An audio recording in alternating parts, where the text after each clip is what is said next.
Hello, good morning students. I hope you all are well set at your home.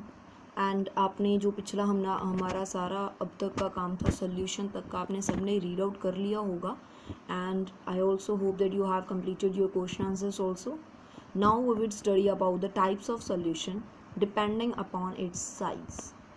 जो solute के particles होते हैं उनके size के ऊपर, सोल्यूट क्या था जिसको हम सॉल्वेंट में डाल रहे हैं, ठीक है, वो है हमारा सोल्यूट. उस सोल्यूट के पार्टिकल्स डिफरेंट साइज़ के होते हैं. उस साइज़ के बेसिस के ऊपर हमने सोल्यूशन को 3 डिफरेंट टाइप्स में डिवाइड किया हुआ है.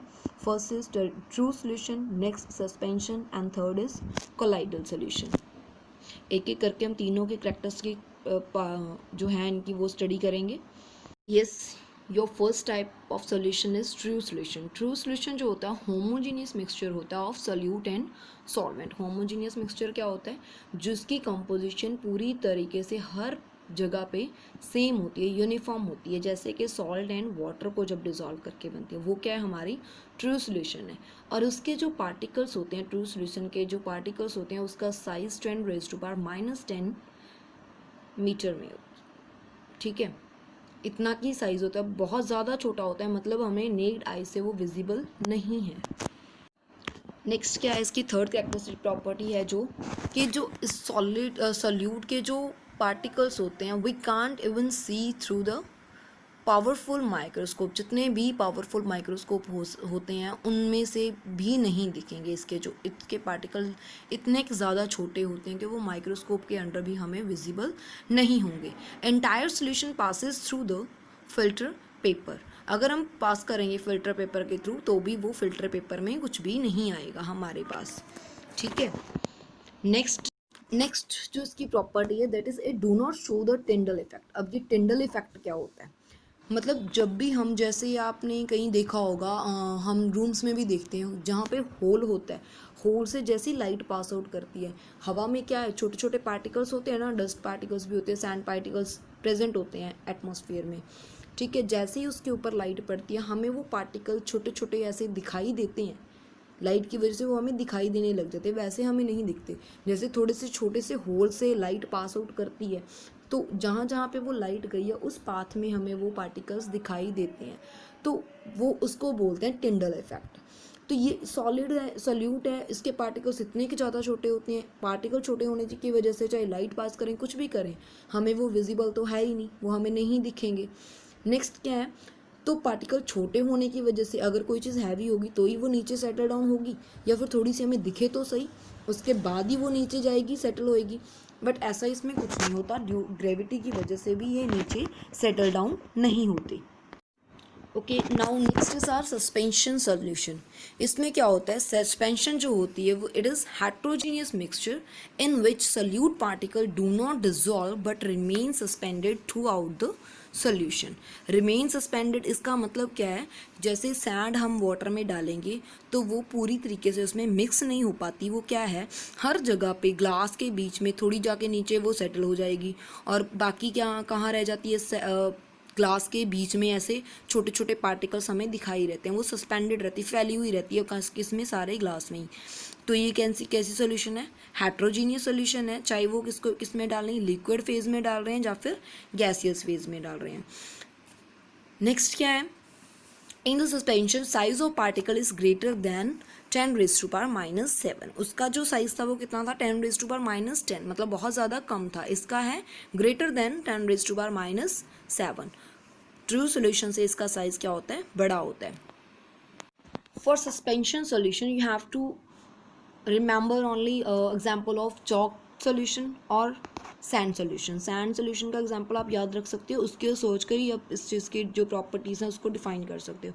अब सैंड की जो सोल्यूशन है, जैसे उसमें डालते हो आप वाटर में, तो उसमें क्या होता है सारे जगह पे फैले होते हैं, हमें सैंड के पार्टिकल्स दिखाई देते हैं. तो नेक्स्ट क्या है, particles cannot pass through the filter paper. जैसे हम फिल्टर पेपर लगाएंगे और उसको फिल्टर करेंगे, वो फिल्टर पेपर के पास नहीं करेगा, मतलब नीचे ही नहीं चला जाएगा, वो फिल्टर पेपर के ऊपर रह जाएगा. अब इसमें क्या है, जो पार्टिकल्स हैं वो सस्पेंडेड होते हैं, तो वो कभी कभी क्या है टिंडल इफेक्ट शो कर भी देता है, कभी कभी नहीं भी करता. मे और may not show the Tyndall effect. And वो क्या है, धीरे धीरे हम देखते हैं सैंड जो है, पानी जब भरते हैं हम तो उसमें कई बार सैंड होती है, वो क्या है थोड़ी देर के बाद देखते हैं बकेट में वो नीचे सेटल डाउन हो जाता है। तो इसकी प्रॉपर्टी क्या है, जो पार्टिकल्स में settle down due to gravity, gravity की वजह से जो पार्टिकल्स हैं वो नीचे सेटल डाउन हो जाते हैं। कोलाइडल सॉल्यूशंस क्या होते हैं, जो हमें क्रिस्टलाइन की फॉर्म में हमें मिल जाएं and in the dissolve state can easily pass through animal और वेजिटेबल मेम्ब्रेन। एनिमल या वेजिटेबल मेम्ब्रेन एक होती है फिल्टर पेपर की तरह ही, उसमें उसके थ्रू इजीली ये पास आउट हो जाते हैं। एंड इसमें क्या होते हैं, क्रिस्टल्स बनते हैं। क्रिस्टल मतलब छोटे छोटे क्रिस्टल्स होते हैं। आपको धीरे धीरे पता चल जाएगा क्रिस्टल्स के बारे में, आप डीप स्टडी करोगे बाद में, 10th क्लास में आएगा। छोटे छोटे क्रिस्टल्स फॉर्मेशन होती है इसमें।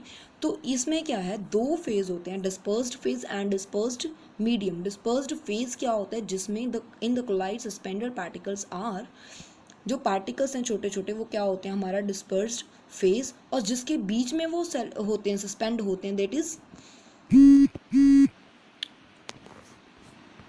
Is dispersed medium. उसको क्या बोलेंगे हम, dispersed medium. The solvent in which suspended particles are suspended, जिसमें वो पार्टिकल सस्पेंड किए जाते हैं, that is known as dispersed medium. Phase क्या होता है, जो हमारे सस्पेंडेड पार्टिकल्स होते हैं वो क्या है, डिस्पर्स्ड फेज, एंड जिसमें उसको सस्पेंड किया जाता है दैट इज डिस्पर्जन मीडियम। ये कुछ एक dispersed phase and dispersed medium बताया हुआ है। एंड उसके बाद हम उसका नाम क्या देते हैं, कौन सा कोलाइडल सॉल्यूशन उसको बोलते हैं, वो उसका नाम दिया हुआ है, ये आपको लर्न करने हैं। जैसे लिक्विड को अगर हम गैसेस में डाल रहे हैं तो लिक्विड एरोसोल बोलते हैं उसको। इसके एग्जांपल्स दिए हुए हैं कुछ एक। सॉलिड अगर डिस्पर्स्ड फेज हो एंड मीडियम उसका क्या हो, गैस हो, उसको क्या बोलेंगे, एरोसोल। डस्ट एंड स्मोक हो गया जैसे, ऐसे कुछ एक काफ़ी सारे हैं। ये आपको एक बार सारे पढ़ लेने हैं, लर्न करने हैं इसके विद एग्जाम्पल्स। कोलाइडल्स के जो एग्जाम्पल्स हैं जैसे कि मिल्क, ठीक है, देखने में कैसा है, हमें सारे पार्टिकल्स ऐसे लगते हैं कि ये घुले हुए हैं, तो इसको हम क्या बोलेंगे, होमोजीनियस मिक्सचर। बट एक्चुअल में क्या होता है, जैसे ही हम इसको माइक्रोस्कोप के अंदर देखेंगे तो इसके बीच में जो पार्टिकल्स हैं वो हमें इजीली दिखाई दे जाती हैं, तो इसीलिए इसको बोलेंगे हेट्रोजीनियस मिक्सचर। कुछ एक पार्टिकल्स जो हैं सस्पेंडेड होते हैं throughout the solution. Colloidal appears to be homogeneous but actually it is heterogeneous mixture, ठीक है। नेक्स्ट क्या है, इसका पार्टिकल जो साइज जो है 10⁻⁷ से 10⁻⁹ के बीच में होता है। जो ट्रू सोल्यूशन थे हमारे, उसमें पार्टिकल जो थे बहुत ज़्यादा छोटे थे, तो हमें वो नेक्ड आइज से भी नहीं दिखते थे और कोई भी पावरफुल माइक्रोस्कोप के अंडर भी हमें दिखाई नहीं देते थे। बट इसके क्या है, हमें पावरफुल माइक्रोस्कोप के अंडर ये इजीली दिख जाएंगे एंड ये ऑर्डिनरी फिल्टर पेपर के थ्रू पास हो सकते हैं। जो नॉर्मल फिल्टर पेपर लेंगे हम उसमें से पास आउट हो जाएंगे। जो क्या नाम है उसका, जो आपके सस्पेंडेड सॉल्यूशन होते हैं वो पार्टिकल्स क्या होते हैं, नॉर्मल फिल्टर पेपर के थ्रू ही पास आउट नहीं हो पाते। इसके लिए ये ऑर्डिनरी फिल्टर पेपर के थ्रू पास हो सकते हैं। ये क्या है, कोलाइडल सॉल्यूशन जो होता है हमारा हेट्रोजीनियस मिक्सचर है, मतलब इसके जो पार्टिकल्स हैं मतलब वो साइज़ उनका थोड़ा बड़ा है, तो वो टिंडल इफेक्ट शो करते हैं। The particles do not settle down due to gravity, हमें नेक्ड आइज से दिखाई नहीं देते, ऐसे इधर उधर फैले हुए दिखते नहीं हैं, इसीलिए वो क्या है, इतना भी इसका साइज़ बड़ा नहीं होता कि वो ये नीचे जाके सेटल डाउन हो जाए, ठीक है। तो ये सेटल डाउन नहीं होते ड्यू टू द ग्रेविटी। अब रिवाइज करते हैं हम टिंडल इफेक्ट को। मैंने वैसे तो आपको बता ही दिया क्या होता है। It is a process of scattering of light by the colloidal particles. जो पार्टिकल्स होते हैं थोड़े बड़े साइज़ के, उसमें से लाइट जो है स्कैटर हो जाती है, मतलब फैल जाती है, एंड वो हमें पाथ जो बनता है उस लाइट का वो हमें ईजीली दिख जाता है, ठीक है, पाथ इज़ विजिबल। नेक्स्ट है इसकी मैकेनिकल प्रॉपर्टीज़ क्या होती हैं। पहले जो पढ़ी थी जैसे हेट्रोजीनियस है, स्टेबिलिटी ऐसी है इसकी, तो वो क्या है, इसकी मैकेनिकल प्रॉपर्टीज़ के बारे में हम स्टडी करेंगे। मैकेनिकल मतलब मूवमेंट्स के ऊपर डिपेंड रहती है। ब्रॉनियल्स मूवमेंट, ब्रॉनियल मूवमेंट क्या होता है, जो पार्टिकल्स हैं वो इधर उधर मूव करेंगे, मूव किस डायरेक्शन में करते हैं, वो जिगजैग मोशन में, ठीक है। They never come to rest, कभी भी रेस्ट पर नहीं आएंगे। ये पहला एक्सपेरिमेंट किस पे हुआ था, पोलन ग्रेन पे हुआ था इन एक्वस सोल्यूशन में। तो वो क्या थे, पोलन ग्रेन्स जो थे वो जिगजैग मोशन में मूव कर रहे थे। इस मूवमेंट को कोलाइडल स्टेट में क्या नाम दिया, ब्रॉनियल्स movement. The Brownian movement is due to the random bombardment of the colloidal particles by fast moving particles of the suspended medium. Medium के जो पार्टिकल्स हैं वो बहुत ज़्यादा तेज़ भागते हैं, भागने की वजह से क्या होता है, उनमें बम्बार्डमेंट होती है। बम्बार्डमेंट मीन्स उनके बीच में टकराव आता है, टकराते हैं, कोलाइड करते हैं एक दूसरे के साथ, तो हमें एक नई मूवमेंट क्रिएट करते हैं। उस मूवमेंट को क्या बोला जाता है, जिगजैग मोशन या फिर ब्रॉनियल्स मूवमेंट। नेक्स्ट है डिफ्यूज़न। सेकेंड जो इसकी मैकेनिकल प्रॉपर्टी है दैट इज़ डिफ्यूज़न। मतलब क्या है, जो पार्टिकल्स हैं वो higher concentration to lower concentration में फैलती हैं। मतलब जहाँ पर ज़्यादा चीज़ पड़ी हो, जैसे गैस है सिलेंडर में भरी पड़ी है, उसमें से निकलकर दूसरे एरिया में जाएंगे जहाँ पर गैस बिल्कुल भी नहीं है। रूम में गैस लीक हो रही है, सिलेंडर में ज़्यादा गैस भरी है, मतलब वहाँ पर क्या है, हायर कंसनट्रेशन है। तो जहाँ पर गैस नहीं है उसकी तरफ वो बढ़ेगा, सारी तरफ बैलेंस हो जाएगी, हर जगह पे सेम, मतलब उसमें कंसनट्रेशन जो है सेम रहेगी। ये क्या होता है, डिफ्यूज़न का rate. This is known as diffusion and the rate is lower since they move slowly due to their relatively large size. इसके जो साइज़ होते हैं वो ज़्यादा, थोड़ा कोलाइडल सॉल्यूशन का साइज़ थोड़ा बड़ा होता है, इसलिए वो जो मूवमेंट होती है दैट इज़ स्लो। गैसेस में पार्टिकल्स बहुत ज़्यादा छोटे होते हैं, वो इजीली मूव कर जाती है। इसमें क्या होता है, पार्टिकल्स थोड़े लार्ज होते हैं, इसकी वजह से जो इसका रेट है that will be slow. Next is sedimentation. जो क्लाइडल पार्टिकल्स जो हैं इसके जो साइज़ है वो क्या है, बड़े होने की वजह से सेटल डाउन हो जाते हैं नीचे due to the presence of gravity. तो नीचे सेटल डाउन होने को क्या बोलते हैं, sedimentation. Rate of sedimentation can be largely increase if the speed is high speed centrifuge known as ultra centrifuge is used. Centrifuge के बारे में आप स्टडी करोगे बाद में। सेंट्रीफ्यूग मतलब फोर्स देनी होती है, स्पीड दे रहे हैं हम उस चीज़ को घुमा घुमा के, ठीक है। उस चीज़ के साथ क्या होगा, जैसे हम मक्खन निकालते हैं सुबह, ठीक है, उसमें क्या होता है, हमारी मशीन जो है चलती है, रोटेट राउंड राउंड मूव करती है, गोल गोल, बीच में क्या होता है, धीरे धीरे वो क्या हो जाएगी, धीरे सेटल डाउन होनी स्टार्ट हो जाती है। उसकी स्पीड बढ़ाने के ऊपर वो सेडिमेंटेशन का जो प्रोसेस है वो फास्ट हो जाता है। तो इसमें सेटल डाउन होंगे हमारे जो पार्टिकल्स हैं। बट नेक्स्ट इसकी कुछ एक इलेक्ट्रिकल प्रॉपर्टी भी होती है, उसके बेसिस के ऊपर ये थोड़ा उल्टा हो जाएगा, आप इसको ध्यान से देखना। Next is electrical property. Particles जो होते हैं उसमें क्या होता है, चार्ज होते हैं। चार्ज या फिर पूरे के पूरे पार्टिकल्स में नेगेटिव चार्ज होगा, या फिर पूरे के पूरे पार्टिकल्स कैसे होंगे हमारे, पॉजिटिव। तो एक ही तरह का चार्ज होने की वजह से वो क्या करेंगे, एक दूसरे को रिपेल करेंगे। रिपेल होने का मतलब जो पार्टिकल्स हैं दूर दूर भाग रहे हैं, मतलब वो इकट्ठे नहीं हो रहे। अगर तो इकट्ठे होंगे तो और ज़्यादा हैवी हो जाएंगे, इकट्ठे होके हैवी होने की वजह से वो नीचे सेटल डाउन हो जाएंगे, ठीक है। अगर उसमें इलेक्ट्रिकल प्रॉपर्टी अगर देखें, अगर इलेक्ट्रोड्स लगाएं, इलेक्ट्रोड्स का मतलब होता है नेगेटिव एंड पॉजिटिव चार्ज वाले इलेक्ट्रोलाइट लगा रहे हैं हम, तो उसमें क्या है, एक तरह के पूरे का पूरा या तो नेगेटिव कर देंगे उसको, या फिर पूरा का पूरा पॉजिटिव कर देंगे।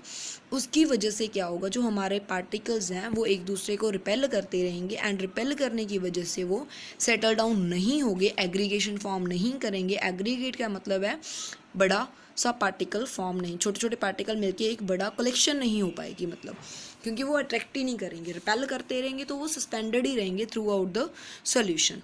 तो ये इसकी इलेक्ट्रिकल प्रॉपर्टी होती है। ये प्रॉपर्टी जो है तब शो करेगा जब हम इलेक्ट्रिसिटी के थ्रू पास आउट करेंगे, ठीक है। तो एग्जांपल्स जो हैं, हीमोग्लोबिन, एचपी जो हो गया हमारा, स्टार्च है या गैलेटिन है, ये सारे केमिकल, गैलेटिन केमिकल के नेम्स वगैरह हैं। तो इसमें क्या होता है, नेगेटिवली चार्ज कोलाइडल पार्टिकल्स होते हैं। जो पार्टिकल्स हैं वो सारे के सारे कैसे होंगे, नेगेटिव होंगे। तो हमें कैसे चार्ज लगाएंगे, नेगेटिवली चार्ज कोलाइड्स वाइल, उसको क्या बोलेंगे, नेगेटिवली चार्ज कोलाइड्स बोल सकते हैं। या फिर हाइड्रोक्साइड्स, मतलब मेटल्स के हाइड्रोक्साइड्स जो होंगे, HO के साथ बॉन्ड जो होता है वो होता है हाइड्रोक्साइड, हाइड्रोजन एंड ऑक्सीजन का बॉन्ड, ठीक है। जब वो मेटल के साथ रिएक्ट करेगा तो उसमें क्या होता है, पॉजिटिवली चार्ज पार्टिकल्स, तो उसको हम क्या बोलेंगे, पॉजिटिवली चार्ज कोलाइड्स। ये इसकी केमिकल एंड इलेक्ट्रिकल प्रॉपर्टी थी। पहले हमने मैकेनिकल प्रॉपर्टी पढ़ी थी। टिंडल इफेक्ट के बारे में मैंने पढ़ा दिया आपको कि अगर सस्पेंडेड सॉल्यूशन होगा तो वो लाइट हमें दिखाई देगी, अगर वो सस्पेंडेड सॉल्यूशन नहीं है तो हमें जो लाइट का जो पाथ है that will not be visible. वो किस में आती है? Optical property. जो ऑप्टिकल प्रॉपर्टी है हमारी टिंडल इफेक्ट, मतलब जैसे ही लाइट पास करेगी ट्रू सॉल्यूशन के बीच में उसका जो पाथ है हमें शो नहीं हो रहा। देखो फर्स्ट जो पिक्चर है उसमें देखो जो लाइट पास हुई वो हमें दिखाई नहीं दे रही, वो सॉल्यूशन जहाँ पे रखा हुआ है बीच में से पिंक कलर की लाइट हमें नहीं दिख रही। नेक्स्ट में देखो कोलाइडल सॉल्यूशन, वहाँ पे लाइट प्रॉपरली विजिबल है, तो वो क्या है? हमारा टिंडल इफेक्ट शो कर रहा है टिंडल इफेक्ट को। ठीक है, तो आपको ये बीम ऑफ लाइट अगर विजिबल होती है ट्रू सॉल्यूशन में, not visible in true solution and it is visible in colloidal solution. यहाँ तक आपको चैप्टर पढ़ के रखना है अपना। आज के लिए इनफ है। Thank you so much.